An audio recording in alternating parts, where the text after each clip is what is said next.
Hello, this is Carl King, temporary host of the Carl King Podcast. To support this show and my other creative projects, join my Patreon, patreon.com/CarlKing. Mandatory shout out to my endorsement logos, Toontrack, Ernie Ball Guitar Strings, Fractal Audio, and Millennium Media, makers of incredible preamps. In this episode, I talked to Brendan Davis. Brendan is an old friend of mine, and he was one of the first people I met in Los Angeles when I moved out here in 2006. He showed me around and hired me to do graphic design for him, and I spent many hours getting free psychotherapy. A little history about Brendan. As a kid, he started out running the lights in theater productions in his hometown. His band went on to appear on the TV show Star Search with good old Ed McMahon. He talks about his fun experiences with Kevin James, Punky Brewster, and Dweezil Zappa, Martha Quinn of MTV fame. Remember her? He also tells me about his run-ins with my hero, Kip Winger, of the band Winger.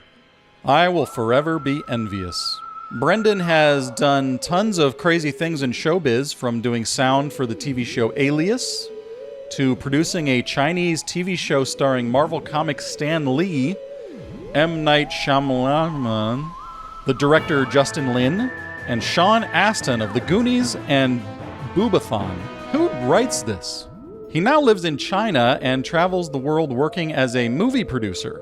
His most recent film, as of the recording of this episode in early 2009, is called My Favorite Season, which was shot in Paris. So here we go.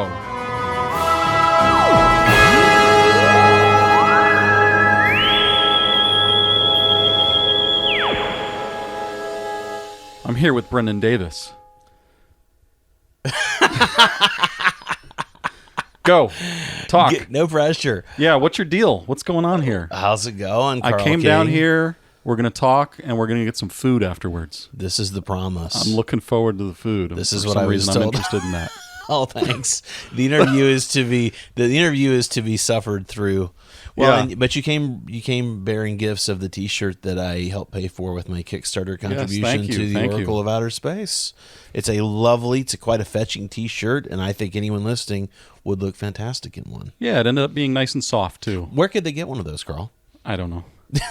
oracleofouterspace.com or something. Shop.carlkingdom.com. All right. I recently upgraded my domain name. You did? Yeah, for the years I've had carlkingdom.com. Yeah. But now you can access my website at carlkingdom.com. Okay. It is now spelled D-U-M-B at the end, carlkingdom.com. Oh, really? Yeah. So you the old one changed still it? works, but the new important. Did you have it redirect to dumb? Yeah, somebody on Facebook, Ugis Burzins or whatever his name is. He's changed his last name a lot, but I think it's pronounced Ugis or Ugis. He's an artist. Okay. And he told me on Facebook, by the way, someday someone's going to buy carlkingdom.com. And you thought that day is today, right, and the guy's name was me. Why not? Awesome. Well, I'm glad I could Bush be here things. for this confessional.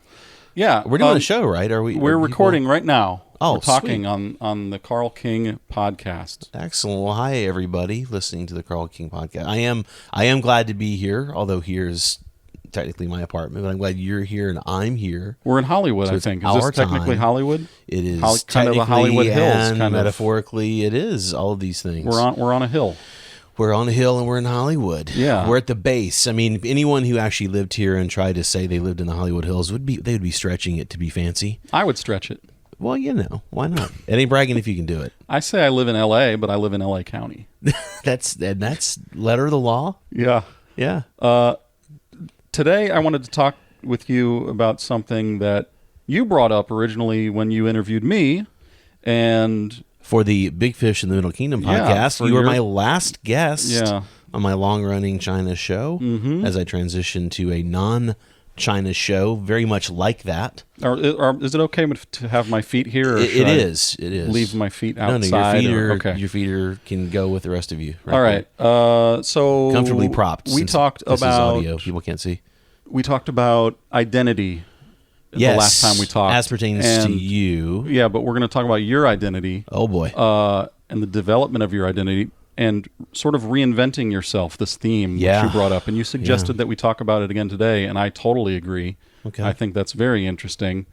And I also want to start by saying that one of the things I notice about you when I'm like, I'm Carl King, and this other person over here is Brendan Davis. Mm-hmm. And what's different about this guy from me? Okay. And there was a moment that I had that was very inspiring and striking years ago when at random, I went down to your place when you lived in Santa Monica. Right. This is a great spot over there. I remember, I don't even remember why I ended up down at your place or what we were doing or meeting up for some reason to get food or something. Could have been probably some food. It was before you went full vegan. Maybe or maybe not. Well, I think it was probably some Callahans might have been involved. It might have been. May they rest in peace. I was like, what are you working on lately? And you pulled out this huge portfolio movie Bible of this huge project you were working on at the time. Oh yeah, and it was some sort of international thing with all these fancy actors, people, and it was like this. It was like a huge investment portfolio, not an investment portfolio, but it was a pitch deck. Yeah, this was a big ass. It was printed. A book. Yeah, it was a book. With locations, heavyweight and glossy paper, hardbound book. Yeah. And it was like, holy shit, what is this guy doing? What is this? Well, I wish I knew. Yeah.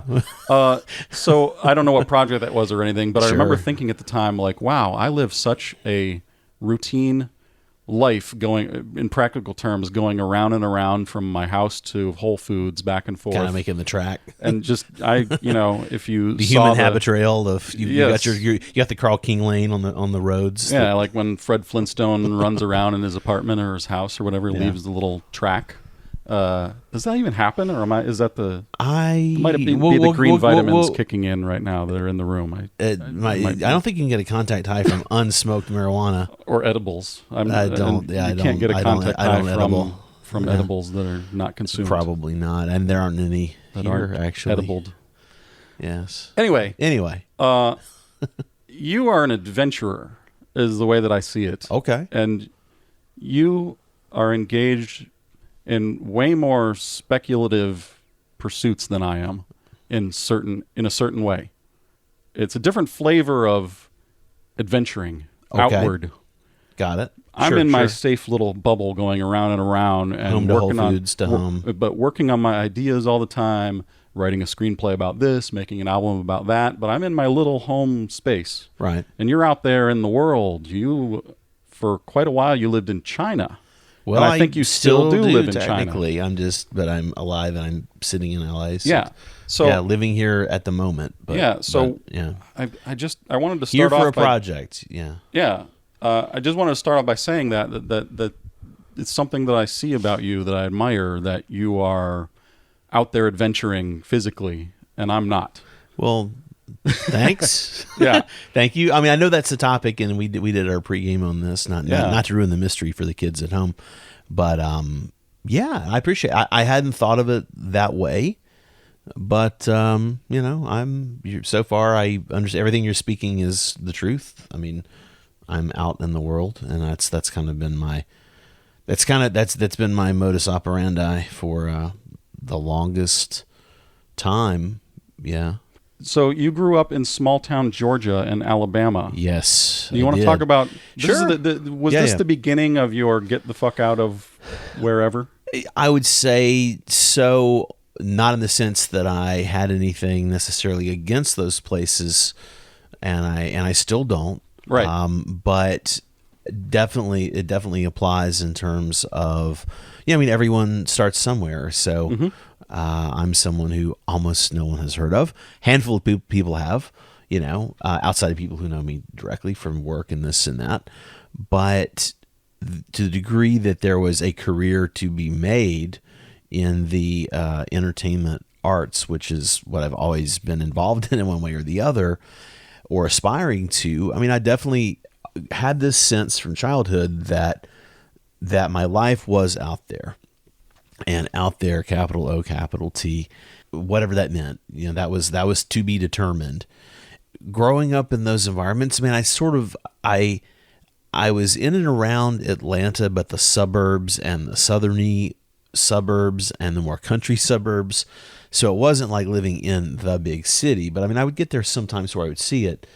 And then my summers, as well as 4 complete years of my life, were spent in Astin, Alabama, where my mom's parents lived, and I've just lived all over the place in the South. And I think the point, if I have a point to sort of help us get going here, is, this was way pre-internet, so you only know what you know from books and talking to people and what you see on television or movies. Weren't those interesting days, though, where you had Sure. you had to go out of your way to find this information? Absolutely. You had to, go to the library. Loved it. Dig through newspapers on a microfiche.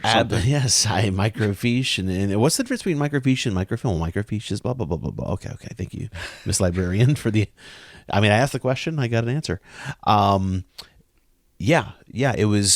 was my world, was reading and venturing, every cliche of venturing to far off lands in your head, in your imagination. I got involved, I was in and around theater, everything from semi-professional, professional theater that my dad was sometimes involved in, or my folks were involved in, very involved in community theater, things like that. And I was in and around it and was occasionally on stage, but usually not in the starring role. I often did, actually lighting is what I assisted. The lighting guy at the community theater was one of my first little gigs that was totally volunteer thing. I was like, I was, 10, 11 years old. I was a little kid.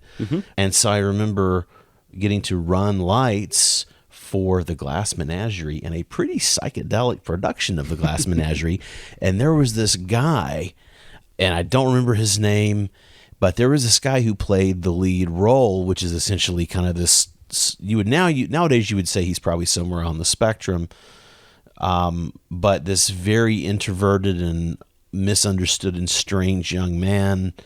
That guy he was this actor who had been in Hollywood, quote unquote, and he's back in small town Alabama, and he starred in this production, and he gave just a mind-blowing performance. So into it.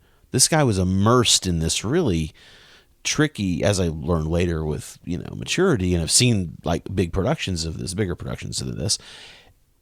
complex psychological thing. And this guy was, he could have been at Carnegie Hall, and I was blown away. But then also getting to know him behind the scenes, he was the kind of weird that's maybe not all good. I don't mean he didn't touch me in my bathing suit area or anything, but he made Carl laugh off mic. He was very strange, and then he basically was sort of a casualty of Hollywood, is my point. So I met this guy when I was really young, who was the first. Well, he actually wasn't even the first, but he was one of many people I sort of crossed paths with, even as a kid, who showed me there was a world outside the world I knew. What's this story I hear about a baby rattle? Oh, okay. So, being that I was actually a zygote and then then an infant when this happened, I have to go by other people's recollections of this. But among other things, my dad, who was quite a bit of a character, he had some sort of a talk show that I think was sort of like a low rent redneck version of the Tonight Show, only probably on public access stations. And he would have people touring, so comedians coming through, which was not a big thing, but this one comedian came through named Gabe Kaplan, who went on to star in the TV show Welcome Back, Kotter, which launched John Travolta, and there are a lot of people in that show that were known to different degrees in the 70s at least. And he supposedly gave me one of my first baby gifts, gave me a baby rattle, because I got to know my dad. Now, this could all be a bunch of horse shit. My mom, would probably debunk this for me if I asked her this particular story. But I grew up hearing this story from my dad. Your first gift as a baby was a baby from Gabe Kaplan. You know him, right? Oh, okay, sure, great, awesome. Well, will that pay for my college, Dad? That's another story. It didn't pay for college. Now, how do we move into this next bullet point of this is riveting. Your mom was a hot single woman in the 70s. Yeah, she was. So there were a whole series of these people, though, who I met in my later childhood at different times, and sort of a non-chronological order of these people would be, largely due to the fact that my mom was a really pretty, hot single mama in the 70s. My parents got divorced when I was 6, and my mom got her spirit back, and got out there into the world of the 70s dating scene, and worked 2 or 3 jobs to keep us alive, which was amazing. But she managed to find time occasionally to go out, and so a few of the different people who she dated, or were friends at least in the circle, there was this guy who was a songwriter and multi-instrumentalist. There was a band called the Atlanta Rhythm Section. They had a bunch of hits back in the 70s and 80s, and they were a big deal. And I've heard the name for sure, and I might recognize their songs if I heard them. The big one, the name jumps out. It's like, I know of that. A song called "Not Gonna Let It Bother Me Tonight," and it's sort of repeat that a lot and kind of give it a little woo woo in the background. But they were a big deal, and this guy was like part of their world. And I remember going over to his condo, and he basically had a studio in his place, and it was all tape back then, of course. And but he had a bedroom that had been turned into what I now know was a songwriting studio. And he said as much to me as well. That's kind of how I help remember it. But he was pretty interesting. I mean, he had electric guitars. It was the first time I ever touched a guitar. Mm-hmm. I'm not a Strat guy, but I remember it was a really nice Strat. You're bringing back my real quick. I'll just say my memory of seeing guitars for the first time, seeing electric guitars. Is something, right? And just being like, what are these machines, and how do they make those sounds? Right, because I was playing. You plunk it when it's not plugged in, and you're like, it's like, I don't that's understand. Not impressive at all. It's got a whammy bar, and it's like, I don't know how does Steve Vai do that? Right, and this is way before Steve Vai, but in my case, but.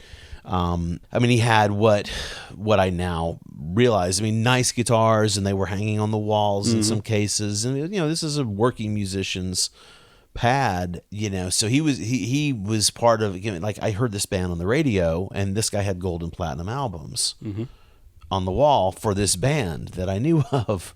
Yeah. And although I'm a little kid, I've been reading this, and he's excited to tell me. It's like, oh yeah, I co-wrote this song and this song, and et cetera. And I'm like, wow, that's a job? People do that? Right, and that's it's planting the seed that this sort of thing is possible. Totally. And he had like the total like 70s like white boy fro, like the crazy super curly mop of hair. And I don't know how old he was, but he's relatively young. I'm like, man, you're like a grown-up, but you're cool. This is great. There were just all these different people who kind of came and went. There was this character. I think the theme, when I gave you this bullet points that you have there in your lap as a reference, was just a handful of all these people who I've been lucky or had the interesting fortune to meet. In different ways, they all showed me that there was some life outside of what was tangible and visible and right now, and what I could train for in school. There was a guy that was a movie producer who my mom went out with for 5 minutes, named Monty Rock, and credited had this album, Sgt. Pepper's. They did a movie called Sgt. Pepper's Lonely Hearts Club Band. Starred the Bee Gees, Peter Frampton, Billy Preston, a bunch of other people. Steve Martin, I think, was in it, maybe, possibly. But it was one of these crazy 70s films, and sure enough, and there's Monty Rock. It's like a double album, and you open up, and there's a finale scene with all these people sort of walking toward the camera. That's like a anthemic celebratory parade, and there's sure as hell there's Monty Rock right there. I could pick him out right now, because he's the guy with like the black fro and like the sunglasses. And so, what does this have to do with anything? We're in Atlanta, Georgia, or suburbs of Atlanta. And this is a guy he's doing what? He's involved in records, and he knows people make records and movies, and it was all made a very big impression. There was this guy who she dated for a while, who's a writer. He had family from small town, from Astin, which is why she ever ran into him when we were living there. But he didn't live there. He was kind of between Atlanta, Birmingham, and New York. Anyway, he ended up going off to write for Paris Match, the famous literary magazine in Paris. But he had been giving me his records, early punk rock. He was traveling overseas a lot for writing assignments and leading up to getting that job. And he was always bringing back 2 or 3 of the latest things. And so as a kid, I had God Save the Queen on 12-inch on Sex Pistols records. I had I had radio copies of the first Blondie demo pressing of their first record and the first Ramones. I had the Sheena's a Punk Rocker single first pressing, technically maybe one of the first punk songs. All this stuff. And then when he moved, because he was moving to Europe, he gave me his stereo equipment. I had my crappy little record player, but then he gave me his much nicer setup because he's like, it won't work over there. I'm going to be gone. Electricity's not the same. I'll get a new thing. And it was probably just the beater that he had in his room at his parents' house anyway. But to me, it was like, whoa, you gave me a Mercedes. I mean, it was amazing. But I had all these records. I mean, talk about, I was like a little prepubescent boy, and I put on The Clash, Give 'Em Enough Rope, and I took the needle off the record, and I was a man with, Pat Oswalt had some line about that. He talked about he went into Star Wars as a boy, and he walked out a man with chest hairs and in debt. And that was pretty close to it for me. But musically, it's no exaggeration to say that I'm probably the first kid in the entire United States who heard, other than if the Ruins had cousins, but publicly heard, there's all these bands that became the legendary bands, and a bunch who never did shit. Well, they would test them on you and say, Brendan, what do you think of these guys? I'm sure they were really into the 5th through 7th grader in Astin, Alabama demographic was what they were aiming for.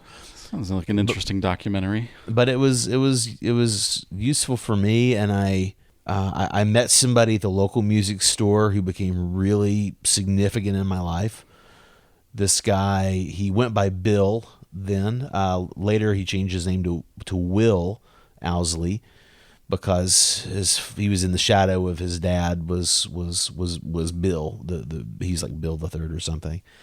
Amazing guitar player, only a couple of years older than me, but could already play Van Halen almost correct, almost right, and he was 15 and I was 13.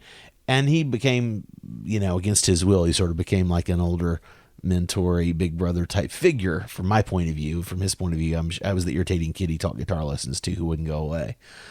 But he ended up having, I couldn't do justice to it unless we were doing an hour on just him, but saw him ascend from, graduate high school, but playing in the best cover band to playing with a show band that was this road band playing gigs where they had, their own sound and a light show and they're doing all the hits, but they're there's a whole show and there's dance moves and it's, it's kind of like a more accessible Zappa tour or something where there's all this stuff happening as well. It's a spectacle.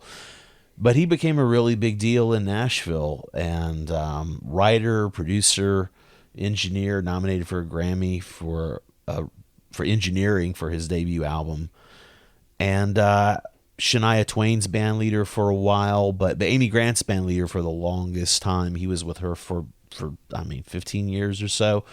Co-wrote quite a few hits that were country or inspirational music type. And did songs. You go to Amy Grant and vouch for him and be like, look, I'm the one that discovered the Ramones and all of this. So I'm sure that my cred would have this not. This is who you want. I appreciate the thought, but I think they probably didn't need my opinion. But I think I talked to him a few times after he was on the road with her and when he did his solo stuff. But yeah, he was somebody who I saw go off.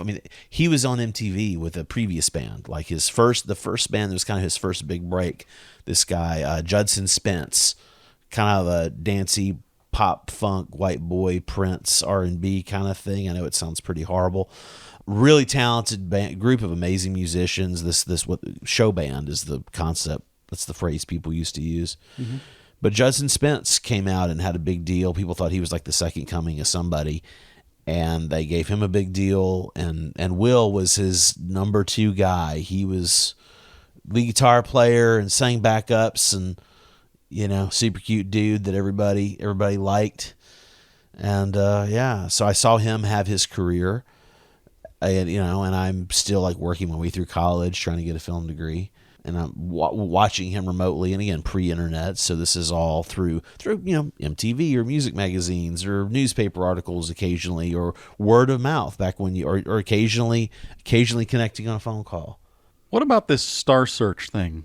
Oh, you also started okay. You founded Star Search, right? I didn't found it. Well, I mean, you don't have to be humble, but you were on it, right? I was on it. Yeah, okay. I didn't found it. That was wow. So it's funny. My first career is failed rock star. That's what I usually used to tell people for shorthand.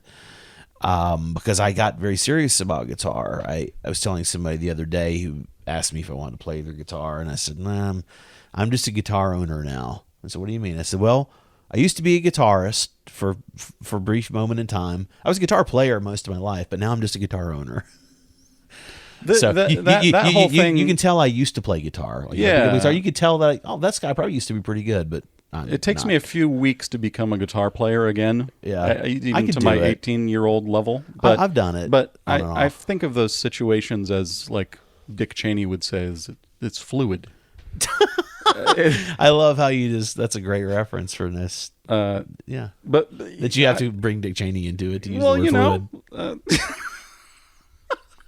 I'm going to drink some fluid. I was parched. No, but I just want to make the comment that sometimes there's a lot of pressure on us failed musicians to the question of identity of, am I a musician anymore, or am I not? Right. And that to me, that kind of depends on what day it is, or what month it is, or what I have to get done. Well, you're still putting out records though. You put out a record every so often, and when you do video stuff, you're working with music and music people. Yeah, and so sometimes, you're still but if I need to grab it. a guitar and make music for something, then I'll do it, or sure. it just depends. But I think that musician is such a heavy identity thing that gets burned into us when we're a teenager. When that might be the first thing that we form our egos with. I identified with it. Yeah, you mentioned identity. I mean, that was absolutely. And I for a kid from kind of nowhere, and fairly seemingly, I don't want to sound like I had limited prospects, but I mean it was very much a crapshoot, and I'm happy to talk about whatever. But I mean, it was a very difficult situation in terms of family and finances and this and that. So just like no stability ever in my life. Mm-hmm. So it was always like anything I knew. Again, Mom tried really hard. Thank God for my grandmother, or I wouldn't be here at all. Mm-hmm. Really got my mom's mom, Geneva Thompson, gets, pretty much anything good in me. I mean, she or my mom get the credit.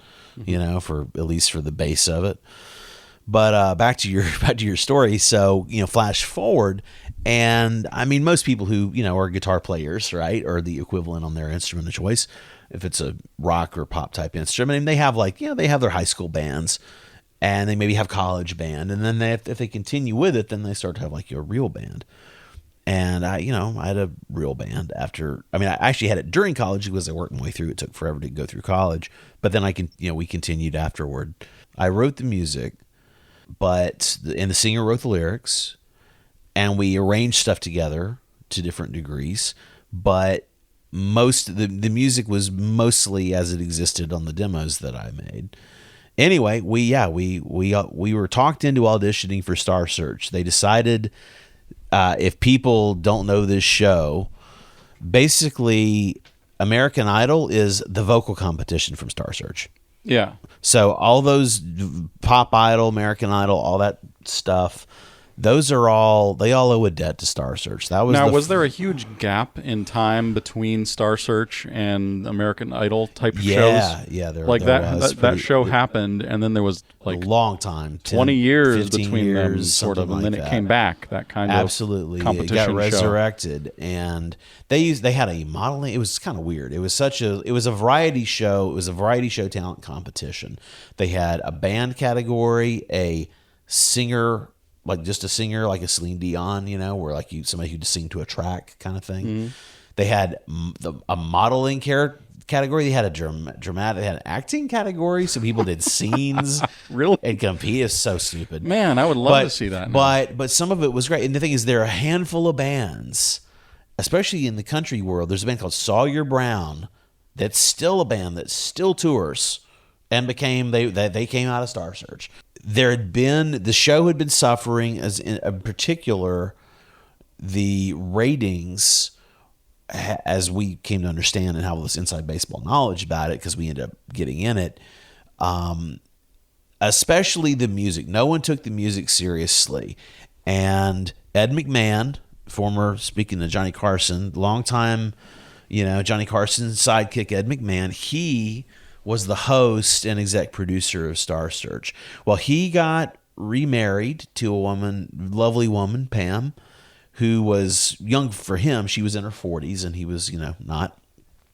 But she was, relatively young and hip and everything. And apparently it didn't sit right with them that the music was not taken seriously, because they'd had a few bands make it off the show. But at the time, all the acts, everything happened on this one main stage down in Universal Studios, down at the Universal theme park down in Florida. There was a theater there, and the bands would play on these stages, and they're hitting cardboard cymbals and stuff. Oh. So it's lip syncing. Sometimes I think they tried live mic, but everything else is pantomime, playing to track. Total crap. Anybody watching and listening and with ears knows it's crap. And sorry for probably some good bands who went through that just to try to deal with it. Anyway. You have to apologize to those cardboard cymbals. Okay. There's some very fine cardboard cymbals out there these days. That things have changed, Brendan. If you could dig that up on the internet, it's probably funny tape. Yeah. But am I going on too much about this? No. I think this is probably one of my better stories. I saw the video at some point, and it was very entertaining. There's video exists. Yeah. So, I mean, I think you would appreciate the making of more is than the actual result is that. But we were kind of in our so-called heyday in Atlanta. We were kind of, in our moment where people knew us and we had a certain amount of attention, a certain amount of label interest in this and that. And we took ourselves pretty seriously, perhaps a bit too seriously. But, we were that's the best we ever were. We were good at the time. And we got word from one of the clubs, called our day-to-day de facto manager was our drummer, Tammy Hurt, who's now a past president. She's on the national board for the Grammys, past president Atlanta chapter for years, but she's really involved in the Grammys. She's also really involved in the music industry tax incentive program in Georgia, the state of Georgia. She's one of her and Michelle Kaplinger, like there are 4 people that are the prime movers, and then, they would give credit to tons of people. But Tammy Hurt's the drummer from my old band, and she became such a powerhouse in the industry later that I'm really amazed to have seen her growth. But back to the story. So this guy from the club called her and said, "Hey, there's a guy in town there's a guy coming to town. He says he's a producer with this TV show, and they're looking for the best bands in Atlanta." And they're traveling around the country, to find the best unknown bands. And I'd love to have you come in and audition. This is one of the owners of the Cotton Club, and that's a name that's used a lot. Of course, there's the real Cotton Club in the movie, but there was a club in Atlanta called the Cotton Club. It was a good venue, and they owned a bunch of other venues. And said, so this guy's telling Tammy, we'd love for you guys to come down and audition for this. And it's like a daytime. You'll play, you'll bring your guitars and like you'll bring your snare and your pedals, but it's like, set up, play 3 songs. She said, what is it? And he said, Star Search. She hung up. Click. She hung up the phone. And he called back and was like, what are you doing? She's like, please, Star Search, that's cheesy. Cardboard cymbals. And he said, look, this guy is really awesome. I love this. You got to come. He's the real deal. You got to come down.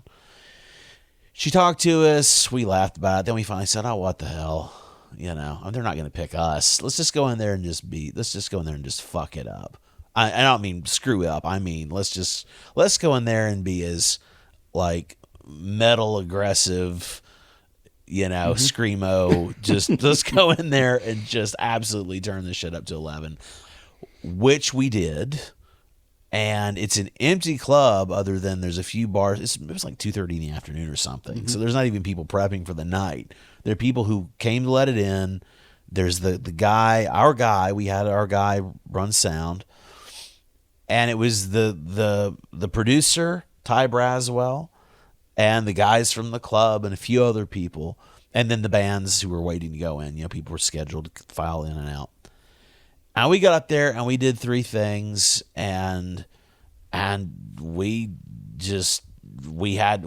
rocked and had a great time, and then ended and just unplugged and just didn't give a shit. We're just like packing it up, okay, And meanwhile, he's freaking out. He's actually Ty's like, oh my God. I mean, I can't remember what he said because it's been so long ago, but he was really freaking the hell out. Like, you guys are badass and it's amazing. And he said, you got to be on the show. You got to be on the show. And we're like, oh, come on, man. And he told us the story about how, Ed McMahon's wife, Pam, really wants the music to be taken seriously. And so they ended up, somebody knew me, and I went in to interview for the job of producing the music. And they said, what do we do? He said, well, we want real bands, but nobody takes us seriously. What do we do? He said, well, you got to get them off the stage hitting the cardboard cymbals and play. You got to get them playing. Find a venue that's a real venue that is, hopefully there's, ideally there's like a lot of drunk people who can enjoy, who will really want to hear some music. And so they settled on, so we said yes. And we ended up going down. Chris couldn't go with us because he was still under contract to Chrysalis Records at the time. And he hadn't sort of officially joined, but it was the 2 things sort of overlapped. In hindsight, I wish he could have been there too. Would have sounded cooler and been even more fun. It would have been nice to have had him in the little time capsule, basically. But so we did it, and we were on. Oh my God! I just realized something. You reminded me of this story. I have 2 stories. All right. I have 3 stories. I'm doing a whole podcast about being on Star Search now. You probably don't want me to do that, do you? I'll probably try to. If you got stories, let's hear the stories. I've got one that I want to hear, but coming up next. All right. Well, let me try to give you the the relevant, hopefully interesting part of this is. I have 3 different stories, and they involve different times, different personalities. We were down there on and off for a month. We were down there for about 2 weeks. In Florida. Yeah, we were down there 2 weeks. In Orlando. To record. We were down there about 2 solid weeks to record a bunch of music. Then there was. How old were you at the time? I'm trying to picture your. 20. We recorded in 94, and then it was 95 when they came out. It was like the show started up, I guess maybe it was spring of 95 when they started airing, but we had recorded them over the summers hotter than 17. Just trying to imagine how old hells. You are hanging out. Yeah, it would have been 94, so born in 68, so would have been it would have been like 25. Okay, cool. Yeah, 25, 26, 27. Imagining what the hell I was doing at that age, so I'm comparing. Okay. Yeah, 94. I would have been 26. So 3 different stories because, again, we were down there 2 weeks doing the playing. Then there was a production break because the crew was this IATSE crew from up north, from New York, and they all went to go do the Grammys. And then it's funny because watching the Grammys, I'm like, oh, there's Manny, there's the camera guy that covers me on my side of the stage. Because you see the behind the scenes people, yeah. And it's like, oh shit, there's Stan, there's our stage managers on the credits, Anyway, stupid stuff. But like my cameraman shot Charlie Watts for the Stones. I remember that when the Stones played the Grammys that year. The guy who shot me on Star Search was the guy shooting Charlie Watts too. And we talked about it after when I saw him again. But anyway, 3 different stories. Soleil Moon Frye, TV's Punky Brewster. Oh. Kevin James, King of Queens, comedian, and Ahmet and Dweezil Zappa when they were still friends as well as brothers. 3 intersections. 3 intersecting stories. So, short version is Soleil Moon Frye. Well, this, who knows, will this go? I believe she's a happily married woman with a bunch of kids. She liked my lead singer a lot. I'll just say that. Second story is longer, and the short version of that is Kevin James went on to become the Comedy Grand Champion winner. This is what launched Kevin James. He went from this to some like third wheel gig, the MTV Beach House, where he was like the fat guy in a tower in the lake while the 2 good-looking kids with the guy with the shirt off and the girl in the bikini hosting the kids on the beach, and the funny fat guy was up in the booth adding color commentary. That was a year later. First, he won the $100,000 on Star Search. But I remember being backstage with him. This was when we were shooting the part where they played, like they threw it from the main stage where everything else happened. Now let's go to Martha Quinn from MTV. She hosted the music segments. Got to be buddies with Martha for a while. Went to dinner. Me and my dad. He came down to visit. We were on good terms at the moment, and see, these are the Martha random, went out to dinner with random us. Adventures of Brendan Davis. Well, They're like, what the That's hell? the random thing, exactly. and she was really cool. Her long-term boyfriend was Stiv Bators from the band The Dead Boys. She was like a New York punk rock girl. Boys. Yeah. She was super cool. I only know them from a Sleepy Time song reference. Okay. Remember the Dead Boys. There you go. Yeah. I had a couple of the records from that punk rock guy my mom knew. But yeah, get backstage with Kevin James looking at the craft service table. I'm just going to say it now to be controversial. Not that it matters. There was a bit that he ended up doing that he got from me. Oh, and it's fine. I mean, it's not like I don't think he owes me a beach house in Malibu for this, but although I guess I wouldn't say no. I doubt this bought him a beach house, but it definitely didn't hurt. Excuse me while I bang around in the background. Yeah, that's okay. Make as much. Try to fuck up those cables too. If you try to run over all my cables. Oh, there's electricity going everywhere. Okay, sweet. I'm cursing up a storm. I hope that's okay. That's all right. So we're backstage at craft service and just killing time. A couple fat guys just hanging out, looking at the food, right? And I had actually done a crazy diet, so I wasn't fat at the moment, but I'm a fat kid looking at all the food. And it was the earliest days of where you had the muffin, where there's the muffin body and then the muffin top. It's like a hubcap. It's like a Frisbee. It's actually like, in all seriousness, it's probably 5 or 6 inches, like with this crazy crispy, really extra yummy muffin top, and then the muffin itself is like a smaller cupcake underneath. So it's a really out of whack looking toast. This was the trend. So the idea was that the muffin top was all you wanted to eat. And I was riffing about this, and he's like, "Oh, yeah, that's funny. Oh, look at that." And we were just riffing about it, and I was saying, it's like, yeah, this is like a fucking Frisbee right here. Or like a hockey puck. It's bigger than a hockey puck. But don't you just want to eat this? He's like, yeah. He went out on stage about an hour and a half later, and he did a few things obviously he had prepared. And then he started riffing on muffin tops and brought the house down. Anyway, that became a big bit of his. Anyway, again, I'm not saying... You're not claiming you founded I'm just saying that I said it, and he success. seemed to not have thought of it before, and then he did it. You discovered on TV. the Ramones. I did not discover the Ramones, but I appreciate the thought. And then the last one was, our last show that we were on, so the way it worked was they had a team, they had a series of judges, and everybody voted. It was 1 to 4 stars per judge.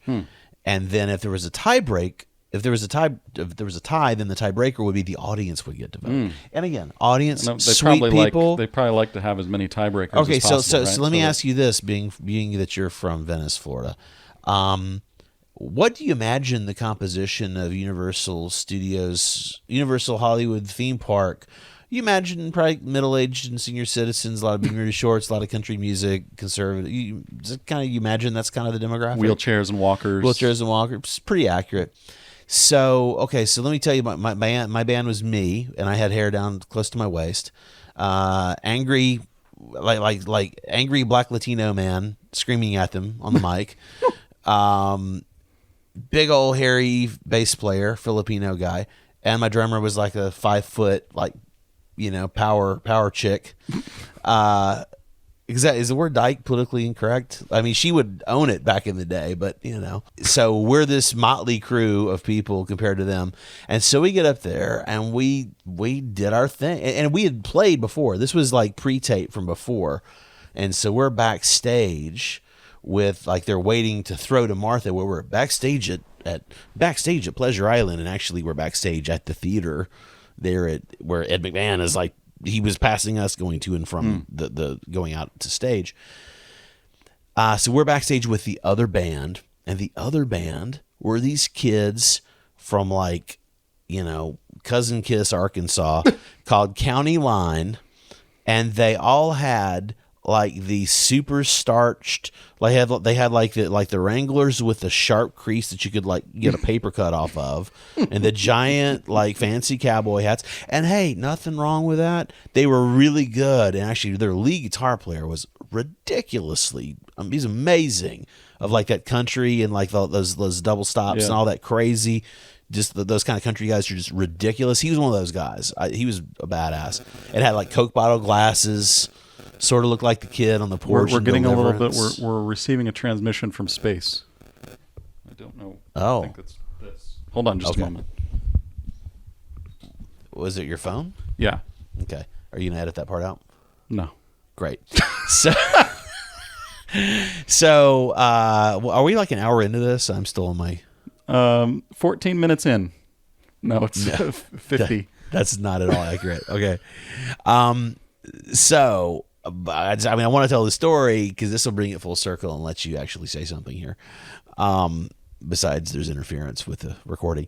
We knew that if it ever was tied with the judges, that we know that we're done. Mm-hmm.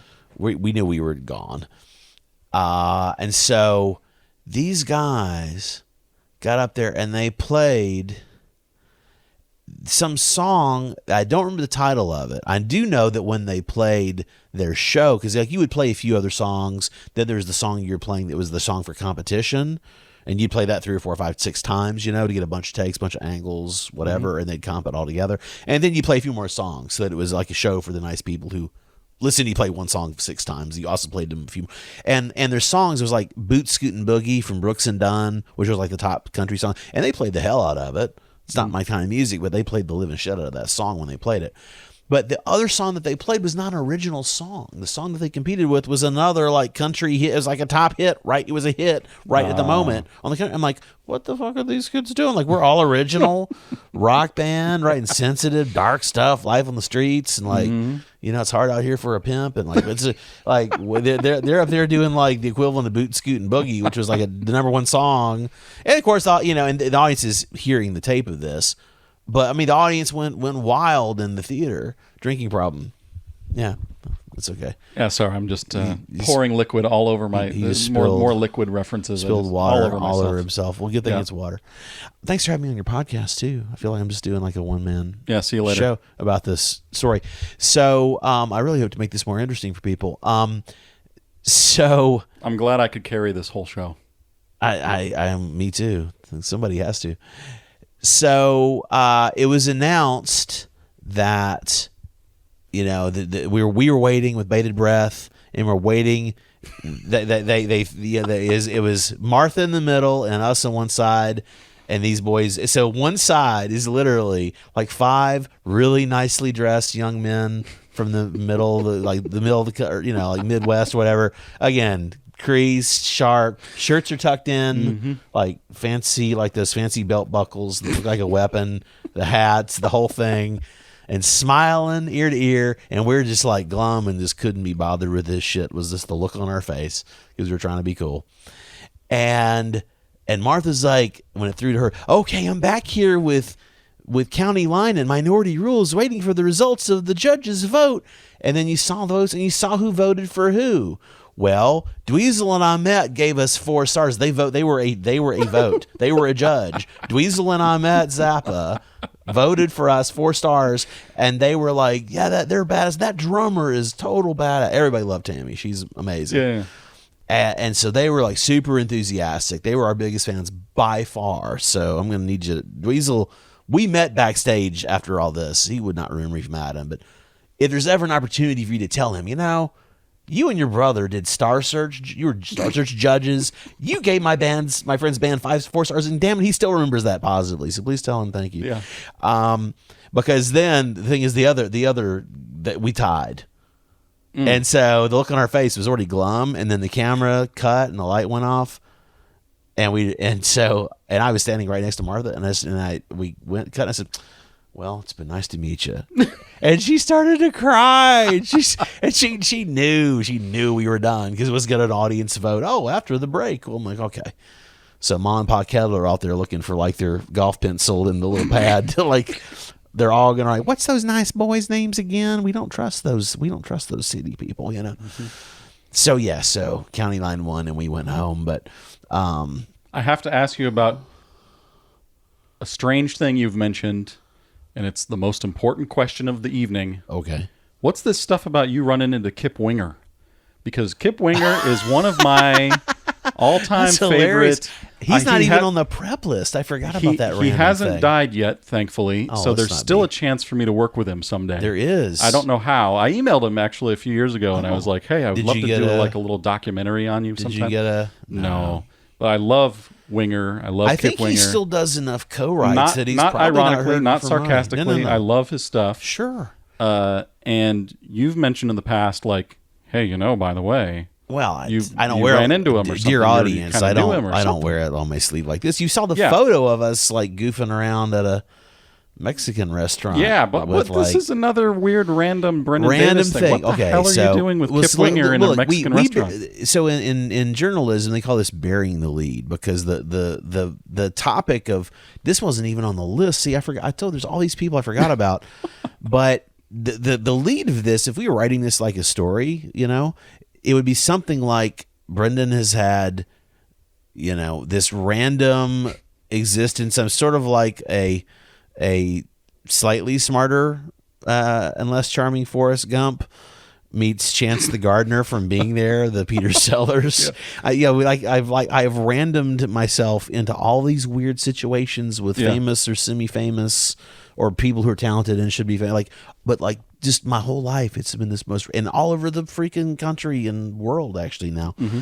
So worked my way through college. That's a lot later. I started working, lived with Mom. The last year I lived with Mom. Hold on a second. Okay. This is a Kip Winger story. But before that, you're in Atlanta or something. I'm going way back in time. But real quick, I just want to Star throw Search in is like I'm in my 20s. Somewhere in there, in college, you were a boom operator for Alias, the TV show. That's also way later. That's after we moved to LA. So that's later. Which story you want to hear? Kip Winger. So here's chronologically. Kip Winger, of course. Chronologically, it's Kip Winger. Okay, I didn't want to. No, we told you it's Spinal Tap then Puppet Show. Okay. Right, you got to get the marquee right. Yeah. Okay. So in high school, 10th grade, I worked my way through high school. I worked like 30 hours a week. This is almost like the life story of L. Ron Hubbard or something in a way. I just need a sailor outfit, and I needed to be friends with Jack Parsons and do some join the OTO. Wow. Okay. Yeah. All these interesting. There's more ways tidbits. We can go there. Yeah, we could get into more of that. So really briefly, 10th grade, lived in Denver, Colorado. My mom had moved out there for seeking better opportunity, and I had a job. She got me work permits, so I was basically just 15 years old and working as much as they would legally let you, which was I think 30 or 32 hours a week. And I worked at a record shop and instrument store. We sold instruments. There was a whole section that was just pianos. But then there were guitars and, guitars, bass, drums in the front, and records and tapes and sheet music. And then there was it was huge. It's called Villa Music. Anybody in Colorado has heard of Villa Music? There are probably, I don't know how many there were. There were dozens of them at one time. And I worked in the giant one in Lakewood, Colorado. And at the Villa Rica Shopping Center, it was called. I believe Villocra, something like that. Doesn't matter. I'm conflating the name. Sorry. Yeah, that's not what the shopping center is called. Doesn't matter. But the story is that I used to know this guy. There was this, he was just he was a teenage guy who was or maybe early 20s. I'm 15, and there's this really cool dude who's probably 20, 21 who taught guitar and bass And the teachers would have, the students would pay at the register, and I was, I was running the register and doing all these different things like that. And that there was like a box where you kept the track. It was like old school paper, pen, like a ledger. And so kids would pay for their lessons a certain amount at a time. And so I'd take the money and then, okay, it's time for your lesson with Kip, And so like Kip Winger taught bass and guitar. Oh my God. At the record store where I was a cashier and like a clerk when I was in 10th grade, and he was probably 20, 21. He's from Denver. And so I knew him then, and he was fine. I mean, I could tell he was serious. Fine. He's Kip Winger. He was serious about also getting the fuck out of there. Yeah. And he already looked like the Kip Winger who the world came to know and love or hate with his band Winger. He already was, looking like that. But basically he moved to LA, and his story would be his story, but I think he sort of got hooked up and played bass with Alice Cooper. I know he did that. I think he did that. I think that was his big break. I think that was his break, was that he became like a session guy and then joined this tour, Anyway, I think that might have even been what got him to LA. Maybe he joined a tour because he was known and he was a great looking guy, great hair, whatever, and that was really important back in the day. I think he might have also been working with that lady Fiona at the time. Oh, and yeah. The name Fiona is also part of your history, but yeah, in a few weird ways. Fiona Horn, Life of Fiona. Right. But anyway, I don't know. Yeah. I don't remember the exact story, but it's interesting. Well, so randomly was acquainted with him. I mean, knew him in the sense of I rang up his lessons and paid him out. That was the song "You're Sexing Me" by Fiona. Oh, that's right. Said he worked with her. You think? He did like a duet with her. I think he was maybe producing her or involved with her record. Makes sense. Well, so anyway. Years later. I'm in Atlanta. We're going through film school. Atlanta's where my real band was. Doing sound for film and TV. So I was a production sound guy. I was either the mixer, the one recording the dialogue, or I was the guy on the mic, the boom operator. He was, booming the scene or putting wireless mics on actors. And occasionally I was the utility guy, who's the third guy helping connect all the dots, maintain the gear, change batteries, do all that stuff. So I did that job for about a dozen years, film and TV. And that's kind of the base of my film and TV background before writing and producing and stuff. But so I was in Atlanta doing this stuff Atlanta's huge now for this. The previous wave was when I was there. There had been a wave before that. I was kind of like in that second wave of them having a film and TV business, and then it kind of really slowed down a lot. And that's, I moved to LA in 2002. But back to the story is, so in Atlanta, and I worked on a show, and one of the guys working on the show had been a rock and roll tour guy. This guy, Mickey Davis. And God, I got to look him up. We're not on Facebook or anything. But anyway, Mickey had toured with Winger the last couple of tours before they sort of gave it up. And he used to tell me the stories and this and that, and he stayed in touch with them. And he, one day we were working on this show, Lynette Jennings' House Smart. She was kind of like Canada's answer to Martha Stewart. And had a bunch of home improvement shows, and I was their sound man for a year. And so working, Mickey's in the art department, and he came over to me at some point and said, "Hey man, guess what? Kip Winger's doing like a solo thing, and he's going to be coming through Atlanta, and I'm going to reach out and listen. You want to go?" I'm like, yeah. So cut to go to like Borders bookstore or something, and he had a record. He had a tough time. It's like a solo record kind of solo record. I think it was maybe not his first solo record, but he was playing. He brought a really nice 12-string. He brought a Rockstar's 12-string with him, like some really nice guitar. Sounded amazing, and good God, he was amazing. Mm-hmm. I mean, I remember talking to you about this a lot. How his playing was economical, but absolutely precise and great. I mean, he's playing like a producer, musical savant / producer plays, for the song exactly the right moment and nothing else. He's not chugga chugga chugga chugga, Yeah. Like a lot of my bands I like are like chugga chugga chugga guitar, where there's always something like the right hand never stops. Basically, no man, Kip was like surgical with him. Yeah. And it was fucking brilliant. And good God, his voice killed me. Mm-hmm. I'm still a little gay for his voice. Just it was so good and so pure. Fucking blew me away, man. Yeah. And afterward, and he told stories, and it was so sweet. There were all these girls that you could tell had been like kind of groupies or wannabes back in the day that kind of came out of the woodwork, and some of them were still getting it done, and some of them had to really, people like made an effort to like look nice, to say hi to Kip and get a picture, Mm-hmm. And this is before smartphones, so it's still like literally film pictures. We're the hosts. And so it's me. I'm with Mickey, but he's got two other friends who, one of the guys also was a little bit on the tour at one point, doesn't know him as well. But so like Kip's with us, like after the show, after the gig and the meet and greet and the pictures. And that's when I actually finally met him. And then we're like, okay. And we went to some Mexican restaurant, and it's me and Mickey and the guy and his girlfriend or wife and Kip. And for whatever reason, we just all kind of, we had fun. We drinking margaritas, hit it off. And and there's some goofy pictures that got taken of me and Kip Winger horsing around, playing with our food at a Mexican restaurant. I got to meet that guy someday or work with him somehow. Yeah. I don't know. Yeah. Well, I literally came across one of those photos. It's like some buried on my Facebook. I guess I had reposted it for some purpose. Simple vanity, I'm sure. I had reposted it at some point, however many years ago it was, like 2 days ago. So it had popped up in my this day on blah blah blah. And there's a time code. There's a date burn in on the photo. It's 97. It's 1997. Yeah. So yeah. So that's a lot. I haven't talked to Kip Winger in 22 years. Is the point. So I can't help you.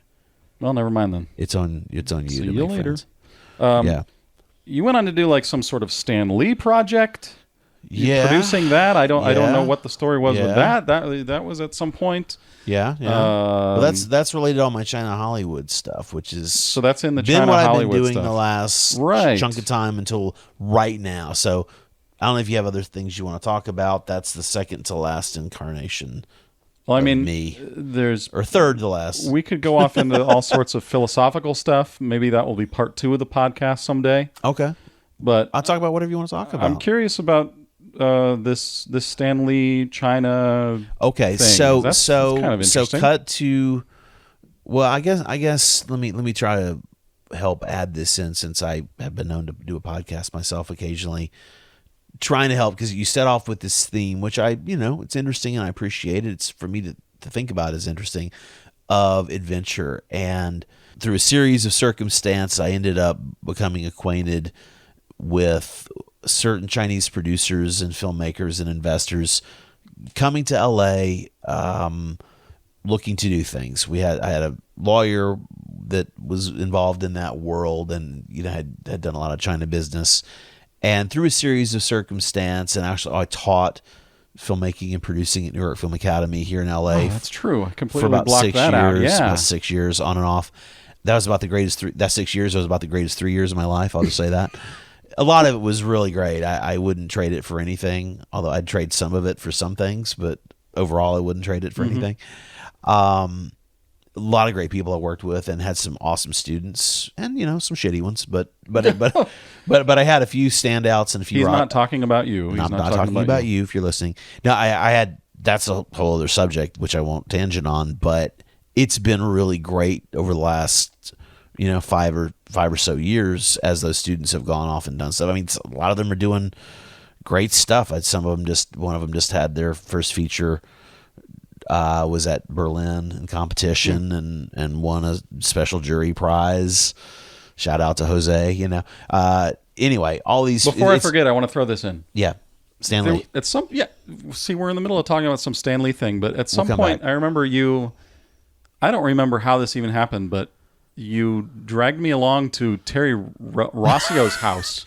for this big party. That's yet another story. And I ended up hanging out with him, and he gave me a bunch of screenplays and books. I think he related to you. He liked you as that was very strange. Serious writer nerd guy. You never know where you're going to end up if you hang out with Brendan. This is what I mean. It's cautionary tale. It's very strange. Yeah, that's a different story entirely. Predates the China Stanley one. It's always one of those, I was going to direct a project that he was involved in, and he was kind enough to throw a kickoff party for us. Yeah, and he hosted a really great, really lovely party for us at his one of his homes, but his kind of his party house. Yeah. He had his house more in town that was like, I think, more for writing and close friends, and then he had like his party house. They used to belong to Blackie Lawless of Wasp. What? Blackie Lawless was the previous owner of that house. Yeah. Wow. Where you came up in Topanga is that house. But yeah, so that was Terry. For those who don't know, Terry Rossio. He and his writing partner created Shrek. You might remember Shrek. They did Aladdin previous to that. Pirates of the Caribbean. Pirates of the Caribbean. He gave me some sort pitch. of a cool little collectible. He gave you a bunch. What it was all these. So people. But he gave me he gave you a stack of screenplays, but they're in the form that you get them from the studios. Please consider this for best original screenplay. But the other thing he gave me was some collectible that had the Pirates of the Caribbean thing in it from the set. What? From the production. I don't know this. Like some personal thing for like the grips to have or something. And it had like these like schedules in them and stuff. Oh, that was kind of neat. That's pretty sweet. It was like a leather-bound thing with the logo embossed. That sounds amazing. You have that on a shelf somewhere? It's in my garage somewhere. Yeah. Oh man, you ought to dust that off. Put that in Lucite, buddy. Yeah, that was pretty cool. Yeah, I'm cool put a little light on it. So since 2013, I've been co-located in Beijing, China. And what that means practically is that I've been going for a month, like every 4 to 6 months. And living there and working there and developing business. But before I even went, I had started this company with my then business partner, who is Chinese. I was going to say she was Chinese. She's still Chinese as far as I'm aware. But we formed a production and consulting company. And Steve Barr was another partner in this with us. And Chris Sanders was involved with this. And these are friends of mine who were producers. And I EP'd and produced, and we produced together this a season of a long-running hit Chinese show that interviews writers, directors, actors, producers in front of a big audience, and there's a giant rear screen projection screen where they show clips, and the interviewer, and normally it's all in Chinese and shot in Beijing, but they had really wanted to do a season. The parent network had licensed a bunch of more of these Western films, and they wanted to do, you couldn't practically travel people from, mostly LA is where most of the industry is. You couldn't travel people from LA to China. But I mean, between the time, the turnaround that you have, the cost of what people, get that they want to have, there's economically it didn't make any sense, because you would be basically needing a week out of somebody's life to do a half-hour TV show, right? Or an hour show if they did a long one. So they decided to come to LA and do a series of these. And through a former student, I was introduced to one of the exec producers, and I ended up being their guy, and my team, we were the folks. So Stan Lee was a guest on 2 of our episodes, and we also had M. Night Shyamalan, who was lovely to us, and it was a limited engagement. There's kind of a mixed bag about him perhaps being a bit, prideful. I think it's the polite word. Couldn't have been nicer to us. And really wanted to do the show. He was really excited. He was sort of in a lull. It was before he sort of started making the comeback he's had the last few years. And he was really happy because the parent, they had licensed the Sixth Sense, and I can't speak. S's are a problem for me.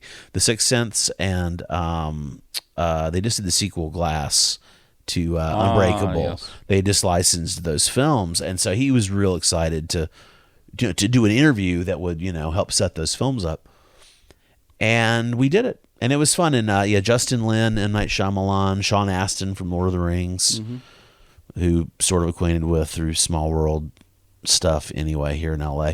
But we did that series, and then after that, my then partner and I started making trips for her. It was back home, and we were also involved, so that's why we were kind of traveling together. But yeah, we started making trips back to China, and I started developing. I was trying to do a couple of co-productions, and yeah, it basically began this long-term, career that I've now had. I should say it's a long-term career. It's about 7-8 years legitimately at this point. So now my primary residence is Beijing, China. As I sit here, we're here in LA in a place that I've subrented to. I was brought back to do a film project, and that's why I've been back. I've been back 3 times since I moved, and every time I was brought back for work. And I love LA, but this is how I wanted to come back. I wanted to be brought back by a company or by a production for a reason to do professional work, and that's the best relationship. But I love being here. And now you're going soon to... going to Paris. I'm not sure exactly when this will release, but this coming Friday, as we sit here and record this, I'm going to Paris.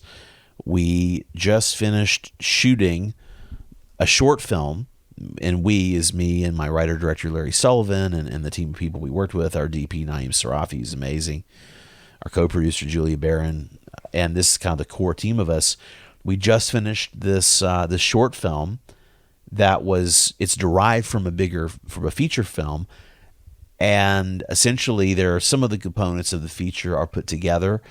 And Larry's an optioned writer with several options and sales to his credit, but he was a first-time director. And to get the level of talent we want for the feature, our casting directors needed. He has something from film school from way back when, but he needed something contemporary that shows he can really nail it. And I'm not saying this is PR. He did a great job. Technically, he's relying on us and the team, going into it. Do you want to say the name of the film?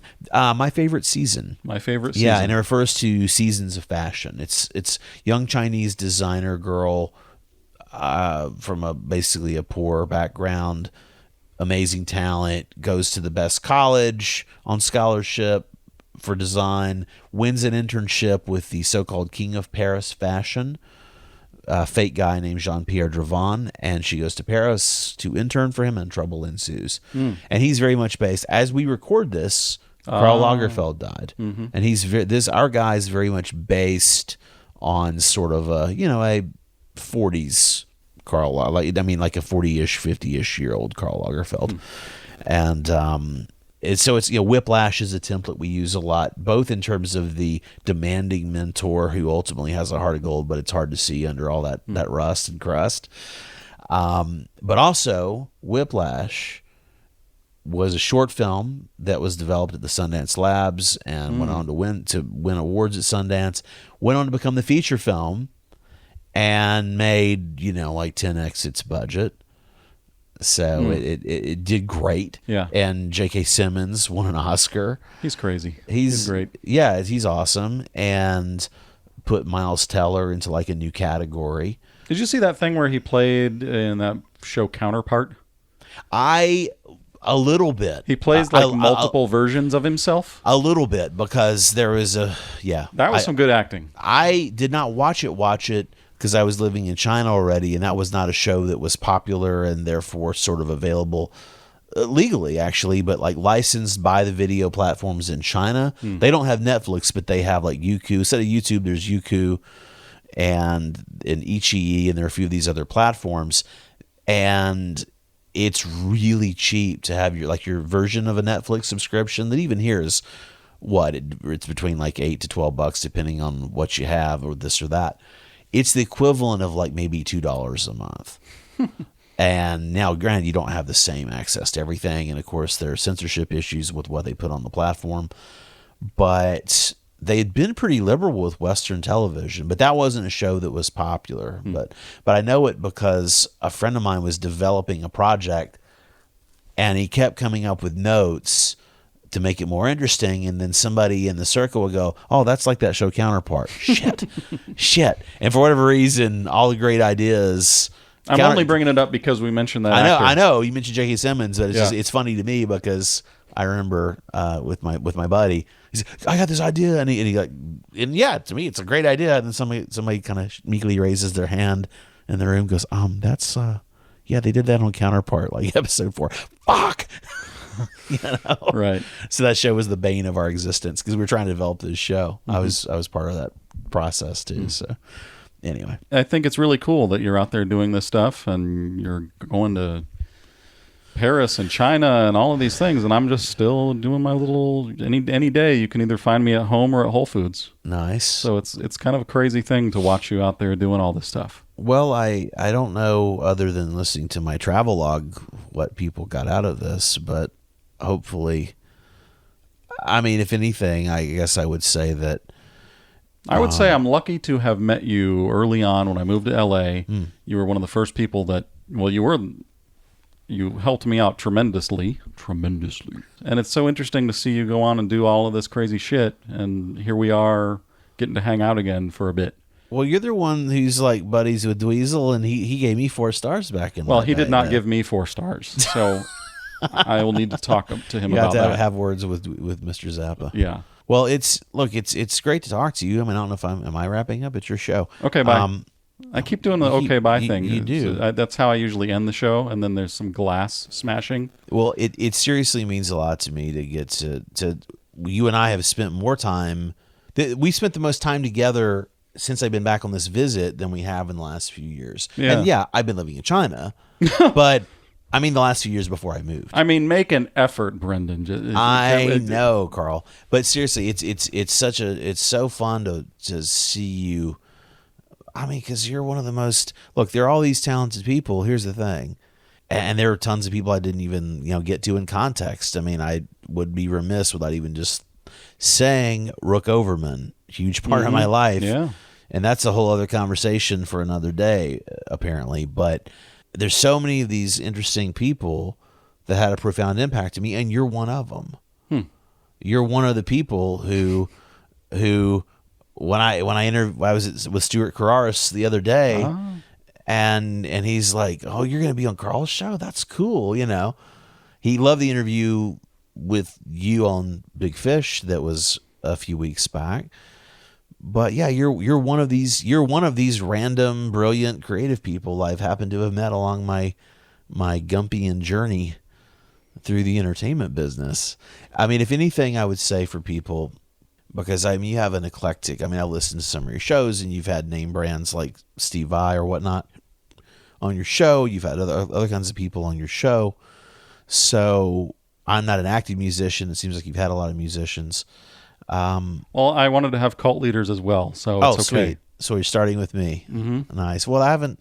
Well, you don't get ahead of the story here now. I need some land first. We're gonna need some real estate. To quote the band Bring Me Here, the band Bring Me the Horizon has a song on their new record called Mantra, and he says, "So you want to start a cult with me?" And then he says some other things. He said, "We're gonna need some real estate." It's like, start with a plot of land and a philosophy.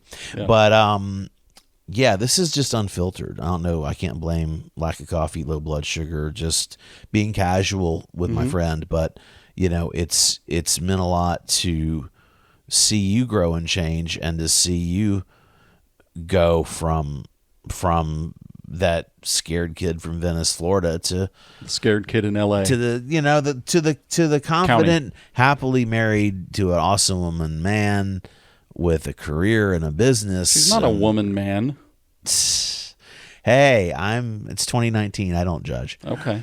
But you know what I'm saying, I think. But to see your arc has been equally impressive to me.